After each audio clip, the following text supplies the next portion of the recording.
Good evening.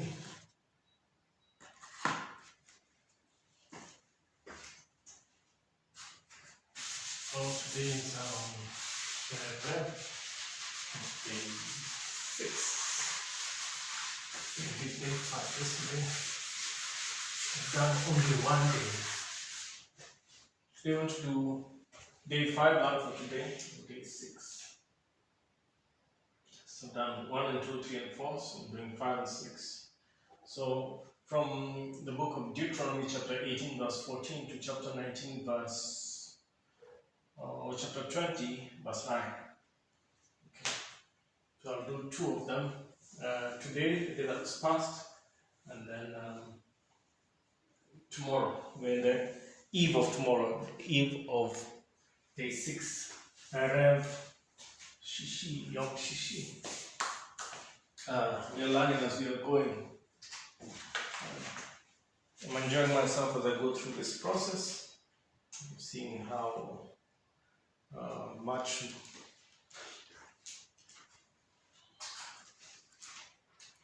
more enjoyable it gets. Just the reordering of my life as that goes ahead. So I'll do 2 things. I'll do the reading from Deuteronomy, and then those verses, and then I'll teach through it, and I guess we'll be done. Deuteronomy chapter 18 from verse 14 to 22. This is the 5th portion. Yes, this is the 5th portion. Those nations that you are about to dispossess do indeed resort to soothsayers and augurs to you. However, your God Yahweh has not assigned the like. From among your own people, your God Yahweh will raise up for you a prophet like myself. That is whom you shall heed. This is just what you asked of your God Yahweh at Horeb on the day of the assembly, saying, "Let me not hear the voice of my God Yahweh any longer, or see this wondrous fire anymore, lest I die." Whereupon Yahweh said to me, "They have done well in speaking thus. I'll raise up for them from among their own people a prophet like myself, in whose mouth I'll put my words, and to speak to them all that I command." Verse 19. Anybody who fails to heed the words the prophet speaks in my name, I myself will call to account. But any prophet who presumes to speak in my name an oracle that I did not command to be uttered, or who speaks in the name of other gods, that prophet shall die. And should you ask yourselves, how can we know that the oracle was not spoken by Yahweh? If the prophet speaks in the name of Yahweh and the oracle does not come true, that oracle was not spoken by Yahweh. The prophet has uttered it presumptuously. Do not stand in dread of that person. Deuteronomy chapter 19 from verse 1 to 13. When your God Yahweh has cut down the nations whose land your God Yahweh is assigning to you, and you have dispossessed them and settled in their towns and homes, you shall set aside 3 cities in the land that your God Yahweh is giving you to possess. You shall survey the distances and divide into 3 parts the territory of the country that your God Yahweh has allotted you, so that any man who has killed someone may have a place to flee to. Now this is the case of the killer who may flee there and live, one who has slain another unwittingly, without having been an enemy in the past. For instance, a man goes with another fellow into a grave to cut wood. As his hand swings the axe to cut down a tree, the axe head flies off the handle and strikes the other so that he dies. That man shall flee to one of these cities and live. Otherwise, when the distance is great, the blood avenger, pursuing the killer in hot anger, may overtake him and strike him down. Yet he did not incur the death penalty, since he had never been the other's enemy. That is why I commanded you, set aside 3 cities. When your God Yahweh enlarges your territory, as was sworn to your fathers, and gives you all the land that was promised to be given to your fathers, if you faithfully observe all this instruction that I enjoin upon you this day, to love your God Yahweh and to walk in God's ways at all times, then you shall add 3 more towns to those 3. Thus blood of the innocent will not be shed, bringing blood guilt upon you, in the land that your God Yahweh is allotting you. If, however, a man who is the enemy of another lies in wait and sets upon the victim and strikes a fatal blow, then flees to one of these towns, the elders of his town shall have him brought back from there, and shall hand him over to the blood avenger to be put to death. You must show him no pity. Thus you will purge Israel of the blood of the innocent, and it will go well with you. That is the portion, the word of the Lord, the portion for day 5 that is just past. Day 5 is Thursday, that is just past. And shall begin to teach from there, or expound from there.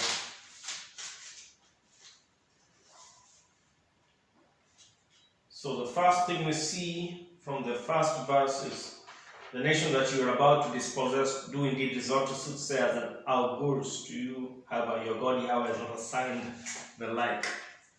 He has not assigned, Yahweh did not assign Israel to soothsayers. The other nations had these soothsayers, and continue to have these soothsayers. Okay? Yahweh is saying, you're a different people. I'm assigned. Do not, we are seeing in display the jealousy of Yahweh. Okay? It says he's a jealous God.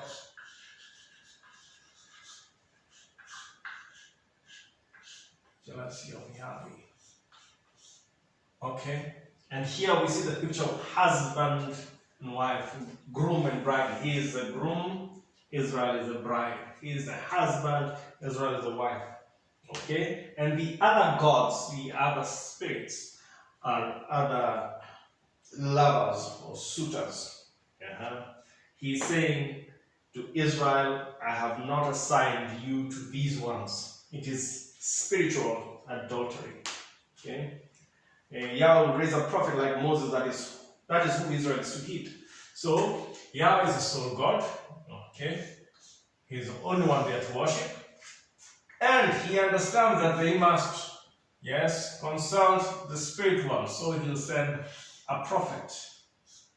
Just like Moses. Moses is their first prophet, so to speak. Okay? Before they become from the time they become a nation. There are others who've been there, Enoch and so on, but Moses is the prophet who the first prophet when they become a nation, or actually ushers them or midwives them into a nation. The other major prophet is, big time one is Elijah. Okay? Israel requested at Horeb, when Horeb is at Sinai, when the 10 Commandments are being given. God is referring them back to that time when Israel requested, okay, fine.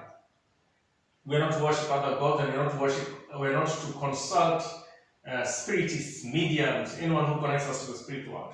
And God is saying, I'll give you a prophet, just like you requested at Horeb. On the day of assembly, interesting, there's a certain day that's called Day of Assembly. Okay, when they were assembled when they were assembled there. Okay, New Testament or in Greek, it's Pentecost, 50 days afterwards. Feast of Weeks, Shavuot, I think.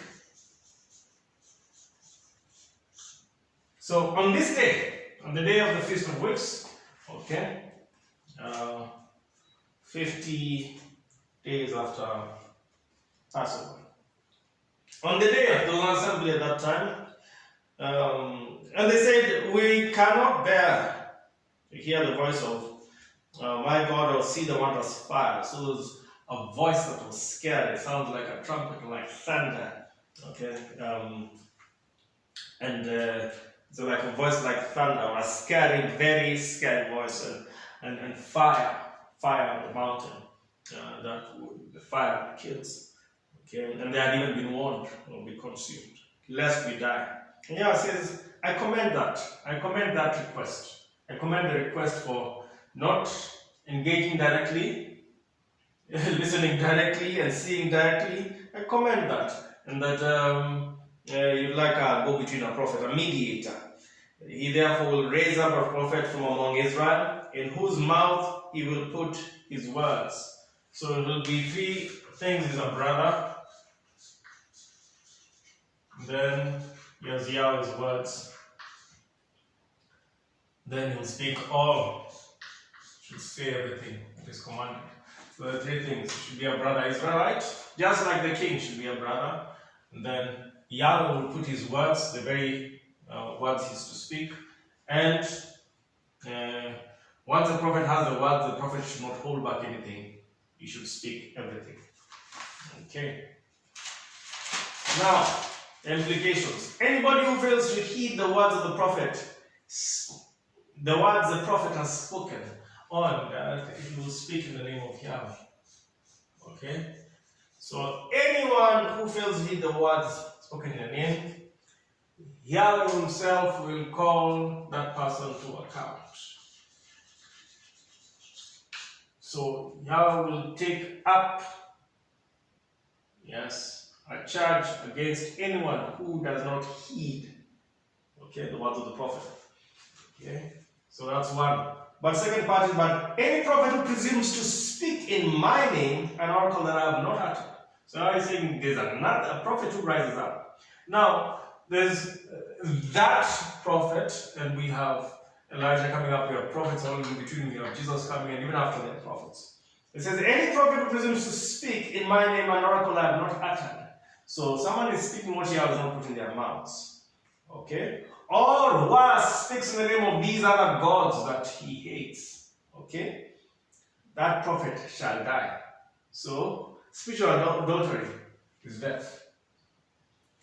Okay? So these are gods that, the result is death.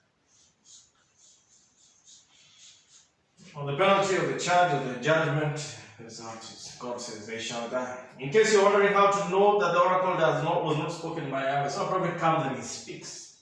Okay? So it's talking about prophets in general. When they come and speak, so there's that one that he will raise, and we look at, like I said, Elijah, but we look at Yeshua, Jesus Christ, and he also used other prophets. He has used in the Old Testament, he continues to use even after Jesus Christ. Okay, we have the fivefold ministry: apostle, prophet, evangelist, pastors, and teachers. So prophets continue to exist and work. In case you're wondering how to know whether the oracle that was spoken by a prophet is true, if the prophet speaks in the name of Yahweh, and the oracle does not come to pass, or it does not come true, that oracle was not spoken by Yahweh. The prophet has uttered it presumptuously. Do not be afraid, not be in dread of that person. So there's this word that keeps on coming, presumptuously. And we are in that state where people are taking up divine offices presumptuously. Yahweh has not called them, he has not spoken to them, they're taking up office without being called, and they are speaking without him putting the words in.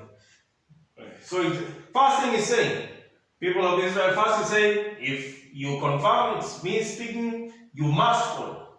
So they have fear. Fear Yahweh, you must follow. If you pick a prophet sending, you must follow. But if it's a false thing, do not be afraid. Extreme opposite. Fear Yahweh, heed the words of the prophet. And when it's a false prophet, do not be afraid. When your God has cut down the nations, okay, don't be in dread of that person. Okay, do not be in dread of that person. Okay. Then he skips. That story goes on. Okay. Now, chapter 19. When your God has cut down the nations, whose land your God Yahweh is assigning to you. So here's the next part of the story. It is, so we're done with the prophets, at least for now.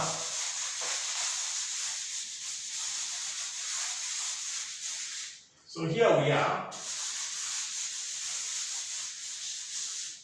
So he is the one fighting for Israel, and he has cut down the nations. Okay? Whose land is assigning, so he fights, he deals with the nations, then he gives them the land, and you have dispossessed them and settled in their towns. Okay, so there's one thing to dispossess the nations. So you chase the enemy, and then there's nothing to settle in the land. Even with spiritual warfare, okay, there's casting out the enemy, okay, the demon, the evil spirit, the devil, and there's settling in the town. The Holy Spirit coming in and taking residence in the person who is being freed. Set aside 3 cities. So this is a story that's coming up. Is cities of refuge. Okay? When you settle in the land, yeah. So we're talking about 3 cities. Okay? Interesting that it's 3 cities. Okay? And anyway, in the land. And then survey distances. So the place we have here, I think I would call survey. Distances. Now here's the biblical. Okay. Then divide the territory in 3 parts. So that's Israel. I'd like to look at that map. I said yesterday I'll be looking at pulling down maps when I do the edit. Just insert stuff like that inside. I can see how Israel was divided into 3 parts. But we have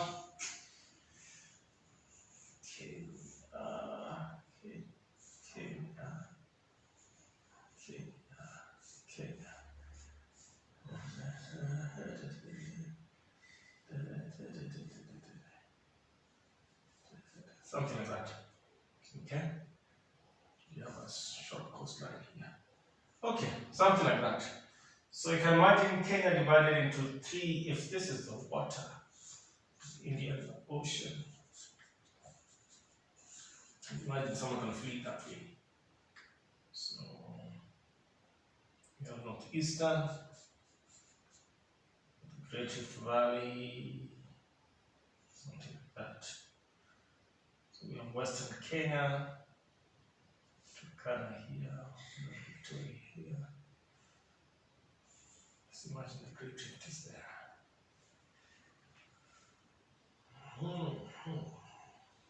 You could consider the Nilot, the Kushite, and Bantu lands.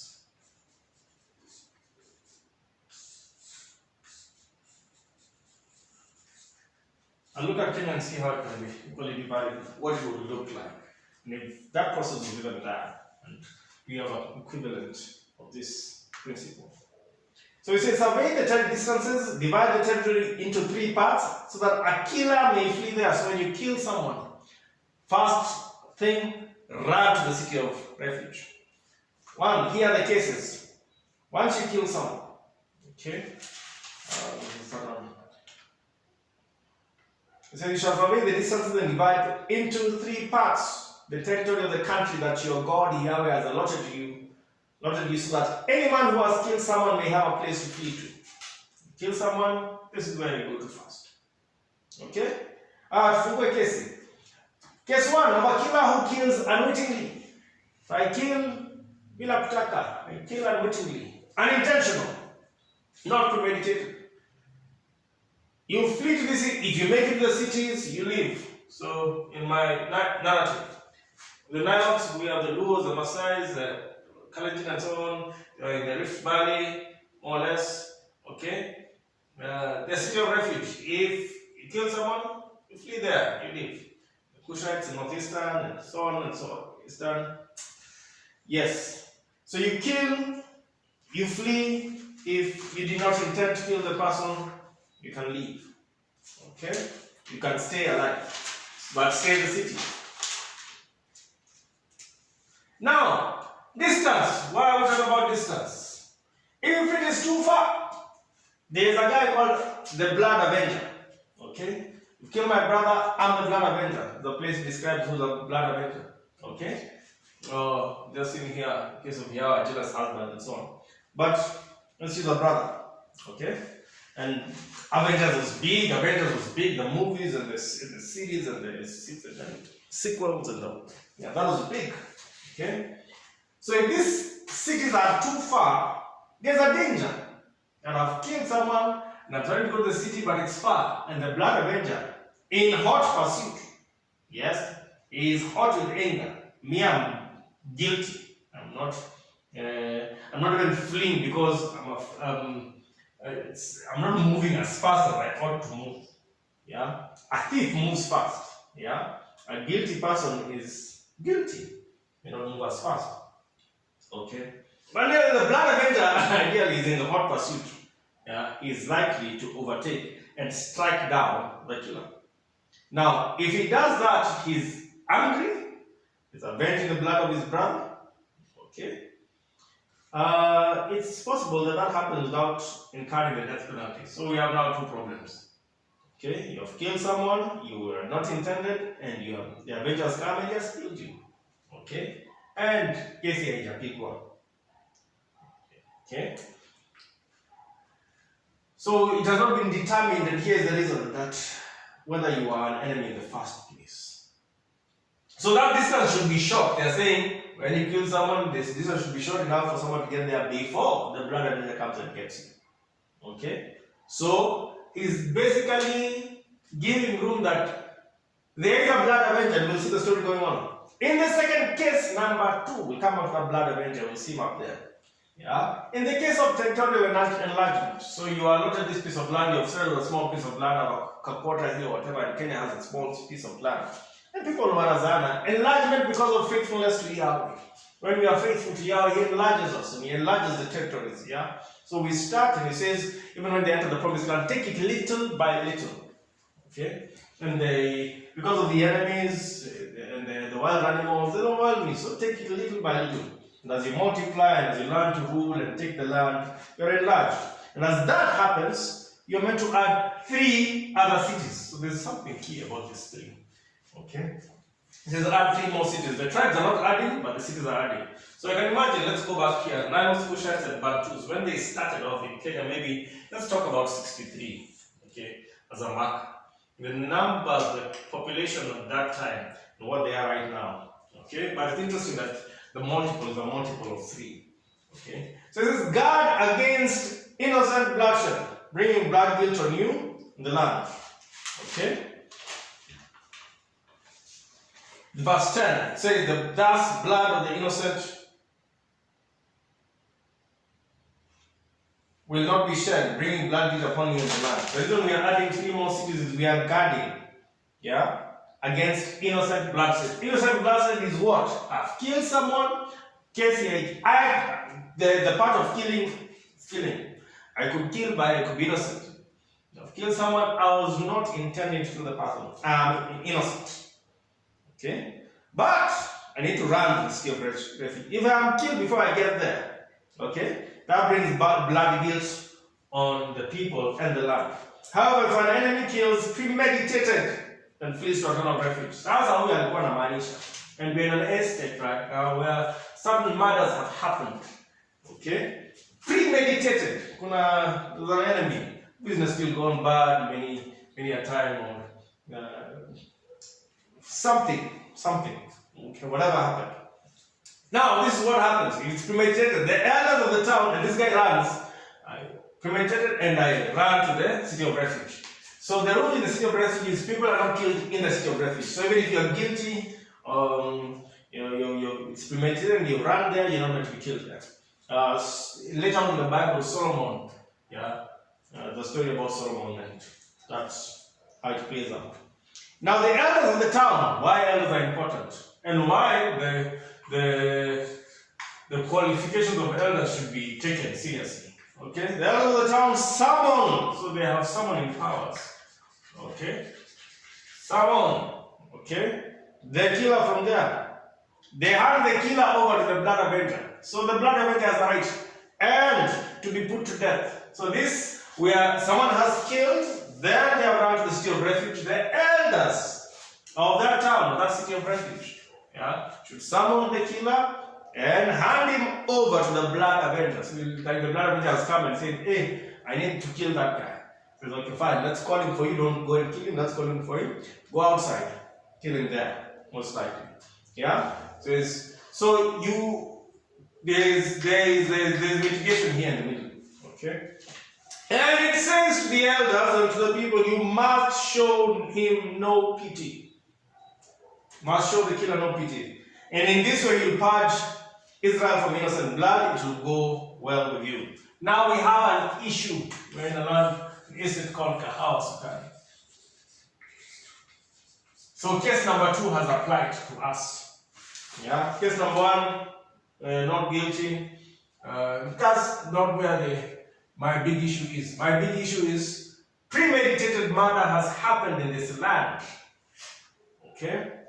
And we have, first of all, we have elders. We have not recognized that elders according to the qualification we have. So we have sought to have all sorts of people that jumble mess.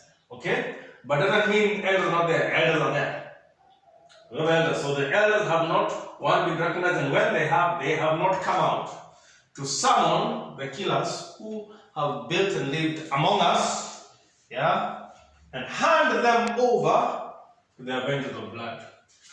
Okay? And not only in Kaskari, in Kenya, historical injustices, we have issues in Eldoret, we have issues with Wagala Massacre, so on, and various, Moro maybe, various other places.